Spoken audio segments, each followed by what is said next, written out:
I'm Dara Bunjon. I am the food enthusiast here at J More Living. I'm a food writer, food stylist, PR maven, and a frustrated baker. Those of you joining us show live, please feel free to drop your comments and questions into the comment box. Let's see if my mouth will work. In the comment box for my guest or myself today. Today's guest is Chef Matthew Zafrir, and I'm probably butchering the name. I forgot to ask him if I was doing it properly. Matthew Zafrir of the Tillery restaurant in Owings Mills, Maryland. He started his culinary career in his hometown, Baltimore, Maryland, working for the James Beard award-winning Woodbury Kitchen. He worked there the year that they received the award. He left Baltimore to learn from the best and went to the Michelin star restaurant Mini Bar by Jose Andres and moved on to Crane's Spanish Kawasaki. He started as a sous chef and advanced to executive chef at the 100-year-old Tabard Inn near DuPont Circle in D.C. There he made his mark, being named Washington City's paper's Best Chef for 2024 and the 4P Award Foods for support of local farms. Let's bring in Matt. Hey everybody, hey Dara, how's it going? Matthew Zafrir, you nailed it. Great. Zafir? Good. Because last week, I have to apologize. I asked Chef Recker how to pronounce his name, and he said Recker, and then I said Riker the whole time. So that's what happens when you're past 55 or many years past it. So, Chef, what's on your plate today to do other than the show? I've got a lot of prep to get done. We're making some sweet potato challah today. We're braising a brisket today. We got a lot of prep today to get done, getting ready for the holiday season. Yeah. And where do you use the brisket on your menu, or is it just a daily special, or what's going on? Well, we are about to put it on a gnocchi dish. So we're gonna do it with braised brisket, ricotta gnocchi, and a pastrami breadcrumb. We're about to put on the menu. But otherwise, we're actually running a special for Hanukkah. We're putting brisket with some beef jus on top of potato latkes. Well, that sounds good. And I'm already thinking about what I'm going to have for lunch and dinner right now. So the tough time is doing the show and we talk food, and all I want to do is eat the moment after the show. You're from Baltimore. Your family is Israeli American. Tell me a little bit about that background. Yeah, so my mother's side, they're Eastern European Jewish. I've been in Baltimore for a couple of generations now, for actually quite a few. My father, first generation Israeli, moved to America when we married my mom. Um, Both Jewish from two different heritages, but we made it work and it was awesome. Yeah, great. Um, Tell me about your family table growing up. What Um, was it your mother the cook? Who was my the mom, cook? my mom is a phenomenal cook. She was doing most cooking dinners every night. My dad, very stereotypically, was the grill master. So in the summers, he was on the grill, just barbecuing. But my mom did a lot of the cooking, and I actually did help her out a lot many nights. What was your inspiration for going into food? Because in trying to dig into your history, I saw something about Auburn University, and I didn't know if you took the path like last week, Tim Reeker's chef who, has competed in the U.S. Olympics. He never went to culinary school. He did it the hard way by going and working in kitchens and working his way up. And that seems to be your path. Or did I miss something in your bio? Yes, yeah, that's similar. I did not go to culinary school. I thought about it for a minute, was advised I didn't need to, but I did study finance at Auburn University, and that wasn't for me. I did get a job in the summer, while my last summer at Auburn, washing dishes at this place called Bloodhounds Bar and Grill. It was a good time. I love the personalities. I love the pace, the way people were talking to each other. I really loved being in that environment. And so when I moved back to Baltimore at the end of that summer, I applied to a job at this place called Woodbury Kitchen, not really knowing what it was, what the monster it was, how incredible a restaurant that was going to be. And the phenomenal chefs from top to bottom that were at that restaurant. The chef said, "Hey, can you scoop ice cream? And do you own a pair of black jeans and a Sharpie?" I'm like, "I can make that happen." So he took me in and he mentored me for first 4 years of my career. That's great. And I've known Spike Jurdy, who was the owner and chef and the James Beard Award winner, and you Mhm. worked there with him. He was one of the four, he is, but at that time in opening Woodbury Kitchen, it was farm to table, and it was very much dealing with purveyors and bringing that forward, along with John Shields here in town, Ricardo Bossio, Soda Sopra. There were a handful of chefs in that. What do you feel was the walk away, the big lesson that you learned at Woodbury? Respect the product. You have to respect the product.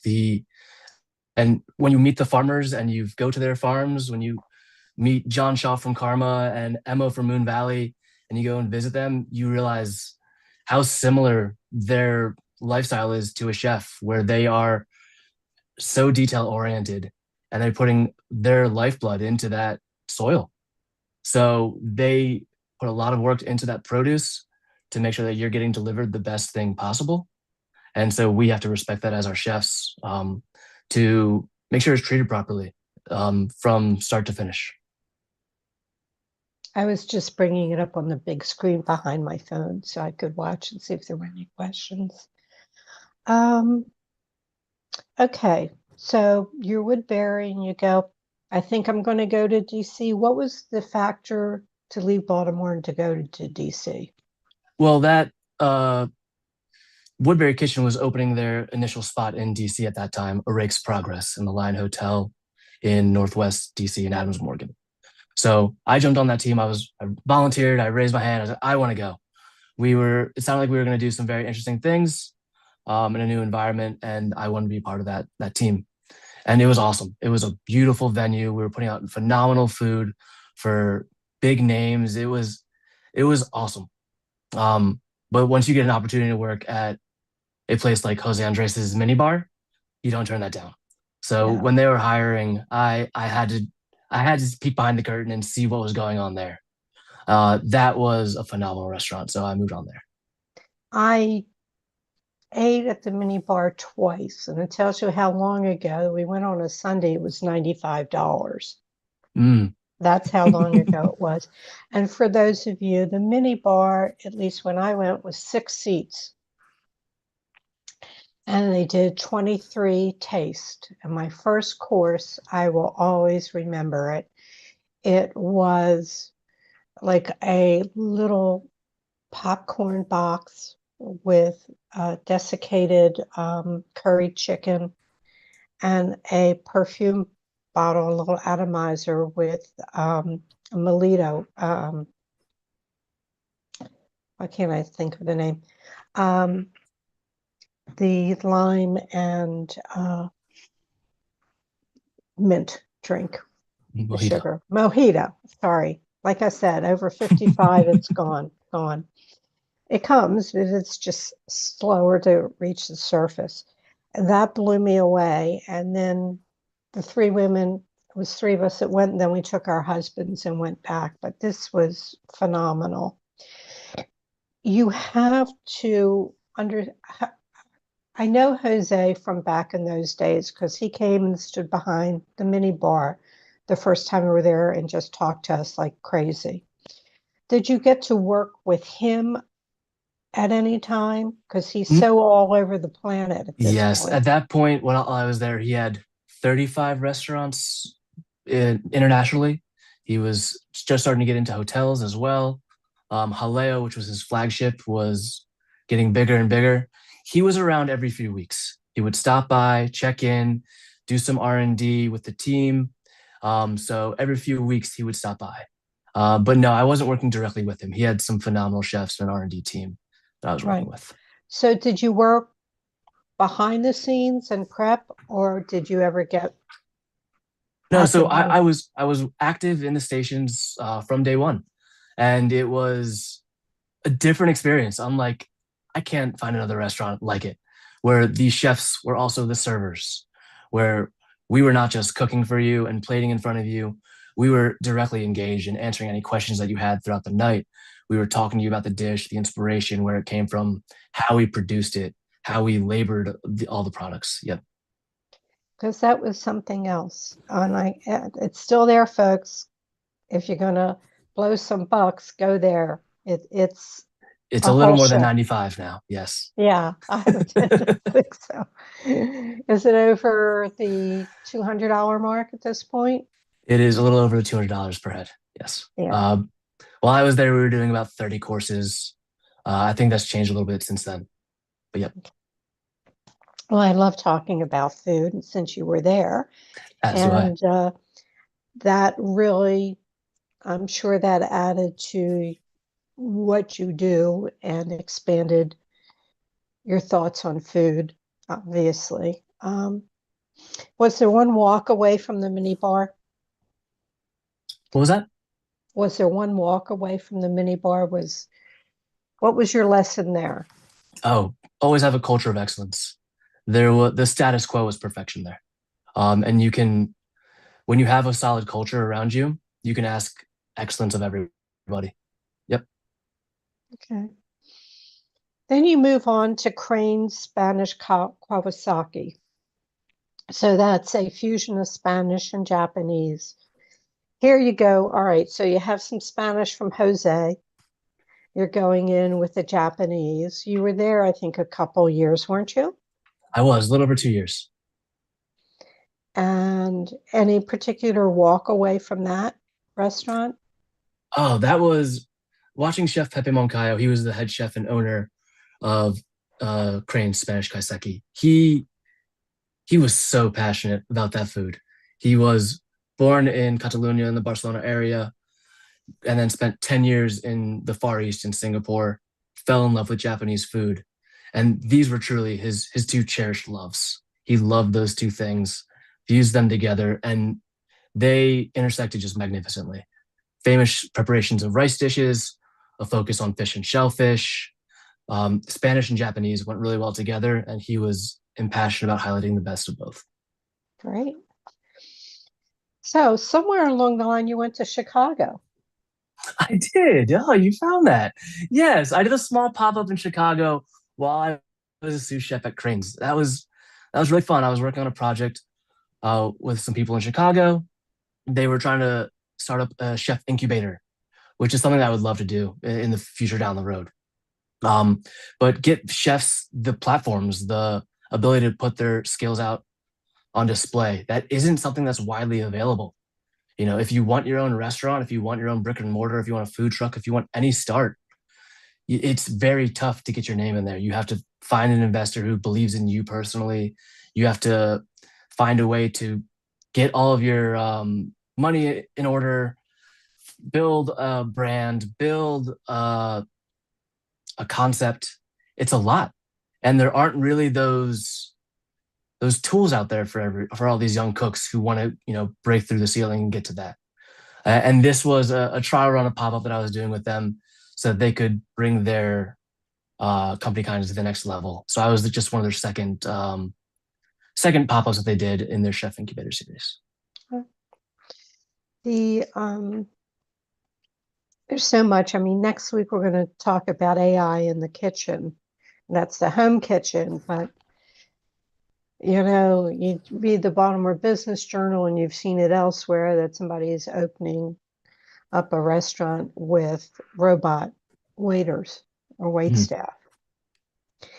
And, do we like it? Do we hate it? Are we scared of it? Is it a good thing? How do you feel Is it? about it? I have mixed emotions about it. Um, I learned a trick that so many people go to the internet for recipes, and AI looks at it and they garnish from here or there, and they can be taking from recipes that aren't any good. And nobody's testing it. It just goes up and it's there. And somebody posted that if you say chicken mango recipe, if you leave a space, put the minus sign AI, and do it, it'll eliminate any AI recipes. Interesting. So if you do it, you'll see that a lot of them do disappear. Uh, look, I've gone through too many generations. We had Walkman. We didn't have phones. We had dial phones, and then we went to touch tone phones. So innovation is going to happen. How you adapt is another thing. And I'm trying to adapt, and but I keep refusing to put AI, say, join this for AI. And I'm like, no, I don't want to. I want a little bit more control. I don't want my stuff out there. But that's me. How do you feel about it? There is a place for it, I think. I love recipe testing and I do it all on my own. But if you need, say, quote unquote, if there is writer's block, I wouldn't mind a chef going on ChatGPT and saying, could you help me with this spot? Where am I at here? It is just a tool like anything else that we have in the kitchen that you could use it. But it's just not on the forefront of what I'm doing right now. No. Okay, so that's a preamble, folks, to next week's show. Tune in. Tune in. Tune in. Right. So now we have you at the Tabard Inn. You're now working at a hotel, which demands are a little bit different than a restaurant because you have breakfast, brunch, lunch, dinner, room service, happy hour. You're All of cooking that. for all of that. All of that. And you went from sous chef to executive chef. And what I found interesting about the Tabard Inn, it's employee owned. Yes. Yeah. We spoke about culture a little earlier. That culture of ownership that they had there, because everyone was quite literally an owner, was incredible. Everyone took so much pride and joy in every small, fine detail and giving the guest experience the maximum effort that they could. It was an awesome place. It still is an awesome place. And there's a reason it's been around for over 100 years. Yeah. And your sous chef is now executive chef. She's Korean, isn't she? She is Sarah Kwan, and she's doing Yeah. phenomenally there. Yeah. What I thought was interesting in checking this out, that you were very much involved in bringing composting to the hotel. Yes. So that is something that I picked up from Woodbury Kitchen. We were composting, we were recycling, we were very conscientious of our waste stream. And since I'd been in DC, we weren't doing that. So that was something that Sarah and I spearheaded there at Tabard Inn, along with working with local farms. We wanted at least half of our produce, dairy, eggs, all of our proteins coming from local farms. And we did hit those thresholds. And then just to give back to them even more so, when we're done with our waste, we need to find a way to give it back to our farmers that are working so hard. So we worked with an organization that composted all of our waste. While you were there, the you brought on some of the Jewish cuisine in a unique way, and the Maryland way, which was potato pancakes, and I think you had crab gravy over it. I did, yes, yes. Potato latkes with crab gravy. That's what I ran for brunch there for a long time. Right. The Baltimore sandwich, and I'm bringing these up because you brought these to the Tillery, which is part of the Marriott Hotel in Owings Mills, Maryland. But you've infused the menu with a little bit more ethnic choices or flavors or fusion. Some people don't like the word fusion, but something, what was it, like the grilled oysters with Russian dressing? And the latkes you're doing there now that are on the menu regularly is with a jalapeno cheddar gravy. Yes, it is. Yep. That You was the sent me, idea. yeah, you sent me the recipe and I looked at it and the gravy was like for a gallon of the gravy. I went, I'm not going to test this. I'm sorry. But I will definitely hit that. I was going to send it to Jaymore, but they just published an article with a potato pancake recipe. But I thank you for sending that Of along. course. The best thing I can tell people is if you're in the Baltimore region, or let's say, Gettysburg or in that area, come on down. Come Yeah, on come on down down and try it. right. So I saw you had bruleed figs, and I'm picking out things that I noticed. You mentioned the brisket gnocchi, the matzo ball soup with mushrooms. Now I have to ask you, Please. on your matzo ball, is it a sinker or a floater? They are floaters. They simmer very well. They're light and fluffy. Yep. I use sparkling water, which helps to make them buoyant. Great. Terrific. So you have all these things that you have to do at the hotel. Um, are you managing like the events menu? Is there somebody else or No, so we do have two separate kitchens. The Tillery is their own entity, and then all banquets, all the large events, those 50 to 500 person events that we're hosting here at the hotel, weddings, bar mitzvahs, is actually catered by a different kitchen. okay. All right. So if there's anything else we should know about the Tillery, I'm going to open the floor to you. What else would Yeah. you like us to know about it?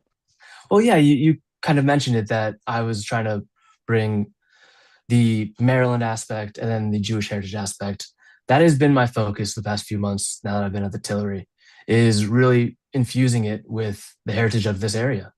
Maryland soul food, Chesapeake centric menu and products, but with a lot of this familiar words and sounds of Judaism, right? Right. Potato latkes you always have with one of two things: applesauce, sour cream. Right. I would like you to try it with jalapeno cheddar gravy. I think using that gravy and something that you'd find in a soul food that you'd find on a table in Maryland, I think makes a lot of sense there. What is the Baltimore sandwich? That seems like a cross-ethnic Mm. type rest. Oh, Is the Baltimore? I very cheesily found a way to spell Baltimore with BLT. So I love it. It's a delicious sandwich. Bacon, avocado, lime, tomato, mayo, onion, runny egg. So we've got Baltimore spelt out there. The I that is missing from that is an additional supplement where you can add ikura, which is Japanese for salmon roe. There's a bunch of umami. It's rich. It's a tall stack sandwich. It's delicious. oh, I can't wait to get out and go somewhere and eat. Maybe I'll pop up. Please do. Deal with the cold outside. It's too cold for this time of year. I'm sorry. We have a warm Uh, bowl of matzo ball soup for you. and they're floaters. How can I resist? How can I resist? All right, so we're sort of at the end. Let me ask you some questions. I want to remind people that you can find everything about the Tillery at thetillery.owingsmills.com, and contact information will be coming up in the comment section. And you can find Matthew on Instagram and LinkedIn, where I found Sure. him, and Facebook. So you can do that as well if you'd like to reach out. All right. What was your ultimate culinary fail? There's every day, every week, I'm messing something up. So we are all human, even as chefs, we mess things up in the kitchen all the time. Um, the last big one, I made falafel with canned chickpeas. I didn't use the dry, I didn't cook them from fresh. And the moment I dropped these falafel in the oil, they just disintegrated, they disappeared. My buddies were just cackling, laughing at me with this falafel. And I had all the pita, I had everything else made. It was beautiful. And this falafel just gone. Can't take the shortcuts. Can't do it. Yes, don't take Yeah. those shortcuts. No. If you wake up tomorrow morning with a new talent, what would the new talent be? I imagine this is probably your most used answer for this question. I need to be a better singer. If I woke up and I was able to sing, not to get in the music industry, but truly just to spare my team. They're always playing music and I'm always singing on the top of my lungs and the voice is cracking and it's horrible. And they need to like change the channel or turn it down because of my horrendous singing. Well, welcome to my club. And I've talked about it so many times, I won't even touch on that. Now, if you can go back to your 18-year-old self, which wasn't all that long ago, and give your 18-year-old self a piece of advice, what would it be? Stay patient. Um, every young cook, everyone in any industry, they seem to be itching to climb that ladder. Spend some time at each role and really soak in everything that you can. I wanted to become a sous chef within a year. I wanted to become a head chef within 5, and I'm so glad I didn't. I got to work with phenomenal teams where iron sharpened iron, and you got to get better and better at your trade. And then once you are truly ready to do that and take that next step, if you've been patient, it's going to go very well.